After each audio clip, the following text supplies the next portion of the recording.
This video is brought to you by Squarespace. From websites and online stores to marketing tools and even analytics, Squarespace is the all-in-one platform to build a beautiful online presence and run your business. Welcome back, everyone. It's time to do a little Lens Days video. So today we've got an interesting lens we're going to be talking about, which is this one. This is the NiSi 15mm f4 Sunstar super wide-angle lens. This is a lens that was getting a lot of PR a few weeks ago when it was announced. Now, full disclosure, this is not a sponsored video. NiSi did send me the lens to review. The opinions here are going to be mine, but this is a very moderately priced lens from a company that's not really known for making lenses. So who are NiSi? NiSi is probably best known for their filter business. They've done filters for a number of years now. They have systems for mounting to ultra wide angle lenses. Well, I don't know, a little while back they changed the name from NiSi Filters to NiSi Optics, and this is their first lens. So I assume this is something they're going to be doing more of. So 15mm f4, they call this a Sunstar lens. So it has 10 straight aperture blades,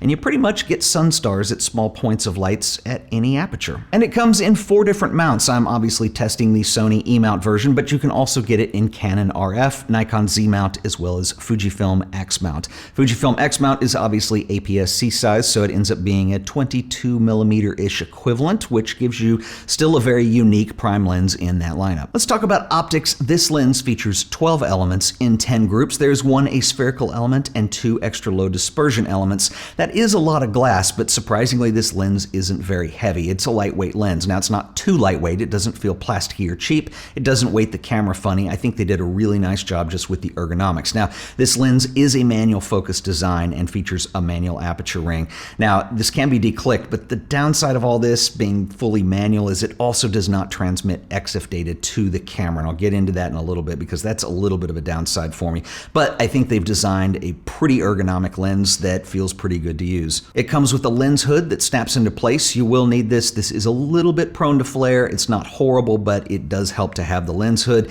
And despite the fact that it's a pretty wide angle lens, we still have filter threading, which is awesome. There's a 72mm film thread, and so you can use whatever filters screw in that you want with this. Also worth noting that we do have distance marking as well as depth of field on the physical lens. Let's talk about image quality. Now, one thing you have to consider in this lens in context is the price point. This is a $580 lens, so it's not very expensive.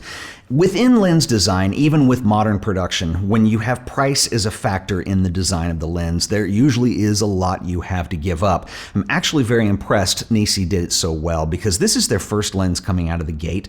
Considering the price point and the fact that it's an ultra wide angle lens, it's actually impressive. The one thing I didn't expect to be very good was distortion control. Now, there is a little bit of distortion in here. You can clean most of it up in your applications like Lightroom or even Capture One, but it actually is fairly well handled considering this price point. And that was the one thing I figured this would start to kind of fisheye a little bit and just not be as good. And so that's one thing that I can say about this that I think is absolutely fantastic. There's some other second tier things that are pretty good, but just kind of okay that you need to be aware of. One of them would be vignetting. Now, you can expect, because it's an ultra wide lens, you are going to see some light fall off. This is going to be less noticeable if you're using it on the Fujifilm X-Mount version because it is just cropping in on the center in an APS-C format. But if you're using the full frame version, you will notice vignetting. Now, one thing theoretically with any lens is that wide open, you're going to see all of the deficiencies or the weaknesses in the lens at its widest aperture. When you stop down, you want to see these things start to clean up, and vignetting is one of those things. And when you stop down, there still is a little bit of vignetting, even at f8, f11. It's not terrible. You can work with it. It's not prominent in the image, but I think that's one thing to point out because it is there. Another very impressive point about this lens is its close focus capability. So the minimum focus distance on here is 0.2 meters. So you can get really close up on things. You start to get a little bit of a bokeh around that, and it looks pretty good. So that's kind of a plus for this lens. Flare resistance is something you need to be aware of with this lens, especially if you're going to be shooting in direct light of any kind. Now, I found that this is a tough thing to actually test because, you can get any lens to flare, and obviously I'm trying to test this, but I did notice that it would sneak up on me at times when I didn't really expect it.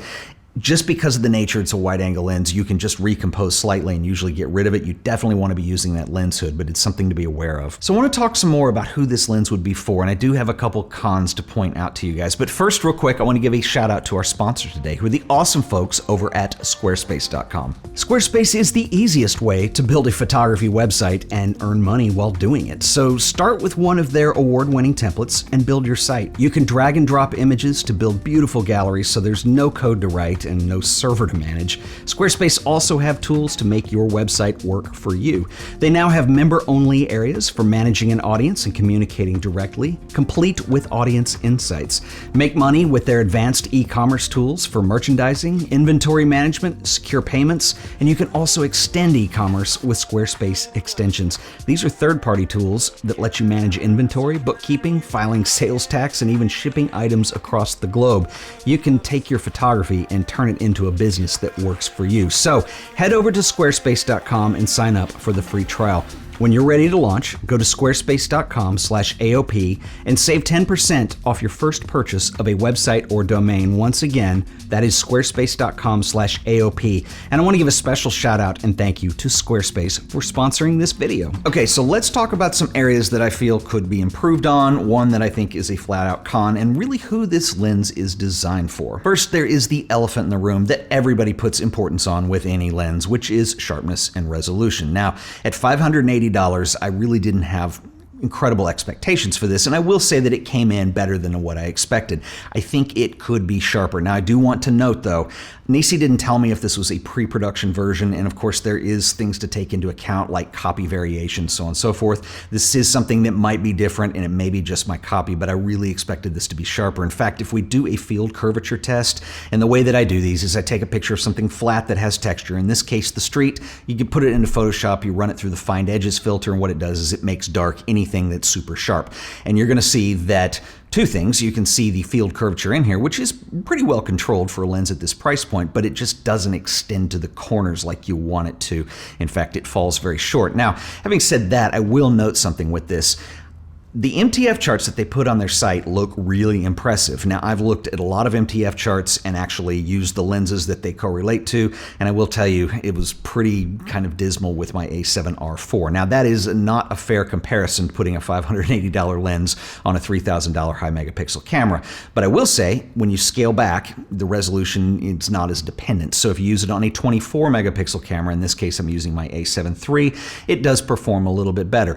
I will also say that any lens, because it has a circular projection that it puts onto the sensor, it's going to be sharper in the center in all cases than it is towards the edges, which makes me curious about the Fujifilm X-Mount version of this lens. I think it will actually perform better with that than it will on the full frame versions. You could also put it on something like the Sony A7R4, and I did some tests with this, and run it in APS-C mode. It does become a 22mm lens, but it just has a little bit better perceived performance at that level. I would like to see a slightly sharper lens from NiSi. Having said that, this is a new business for them. This is their first lens. I would expect to see improvements going down the road. Now, there is one thing that is a big con for me, and that's the fact that it doesn't give the camera any XF data information.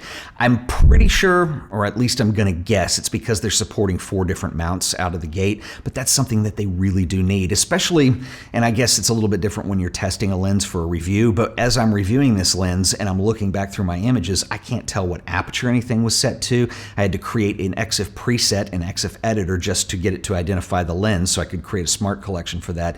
It's one thing that I'm super nitpicky about, and it is a con on this lens. I really wish they would have some way of giving EXIF data to the camera. So who is this lens for? Well, I think if you're someone who has a system you're trying to build on a budget and you're starting to look at third-party lenses, I think this is a really valid option. If you want to shoot architecture or even wide-angle landscape images where you need to have clean lines and you don't want a lot of distortion and you don't want to spend a lot of money on a lens, I think at $580 retail, this is an excellent choice. I wish it could be sharper, but I think for what it's supposed to do, it gets the job done. And if you like Sunstars, it does an excellent job at those. So one thing I want to add to all this is hats off to NiSi, who are traditionally a filter company, to be making a lens now. I think this is a really bold move, and this is a tough business to compete in. So first of all, not only is it difficult to design and expensive to make lenses, that's a feat right there, but it's also very difficult and tough to market them and get people interested in what it is that you're trying to do. When you look at the photography business, business. What lenses sell and at what price points? You've got your old stalwarts, and they're mainly brand names. They may have been sold 2 or 3 times in their 200-year existence, but like Voigtlander, Zeiss, these are companies that have a long history. Leica certainly, I think even Nikon and Canon you could put into that echelon too. Now, Sony had a problem when they first came out with doing their own lenses, and one of their smart moves that they made was they went into a co-branding thing with Zeiss. Today, it's a little bit different. They've got a little more than a decade under their belt with mirrorless, and I think that those lenses are excellent. What I'm saying, though, is it's tough to get into as a third party when you're competing against Sigma and Tamron and other companies that make pretty good lenses, and here you are with your one little lens out of the gate. So I'm very supportive of what NiSi are doing on this, and it'll be interesting to see what they do moving forward. Would love to hear from you guys, so drop me a comment below. I'll see you guys in the next video. Until then, later.